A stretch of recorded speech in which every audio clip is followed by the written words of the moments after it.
ఈ సీతాకోకచిలుక బయట నుంచి లోపలికి వచ్చింది. ఎలాగ పంపించాలనుకున్నా బయటికి వెళ్ళలేకపోతుంది.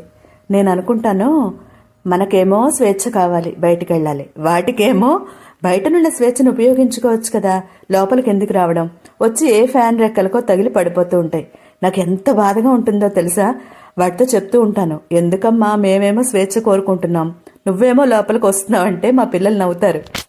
ఏంటమ్మా వాటితో మాట్లాడతావని. ఎదుటివారితో చెప్పుకోలేని భావాలు ఇలా బయట పెట్టుకోవచ్చు అని నా అభిప్రాయం అండి. ఎందుకంటే అవి తిరిగి సమాధానం చెప్పవు కదా, మన బాధ తీరుతుంది. విషయం ఏంటంటే, వంకాయ ఆవకాయ వీడియో నిన్న పోస్ట్ చేసినా అదేంటో ఈరోజు కొంచెం కలర్ మారినట్టు అనిపించిందండి. పోనీ ఉప్పు చాలలేదా అనుకుంటే పండుమిర్చి తొక్కు బ్రహ్మాండంగా ఉంది. ఇది నాకు సెకండ్ టైం ఇలా అవడం. నిన్న నా వీడియో చూసి ఎవరైనా పెట్టుకోవాలనుకుంటే మాత్రం కొంచెం ఆలోచించి పెట్టుకోండి. ఒక 3-4 కాయలు టేస్ట్కి పెట్టుకున్నా ఓకే.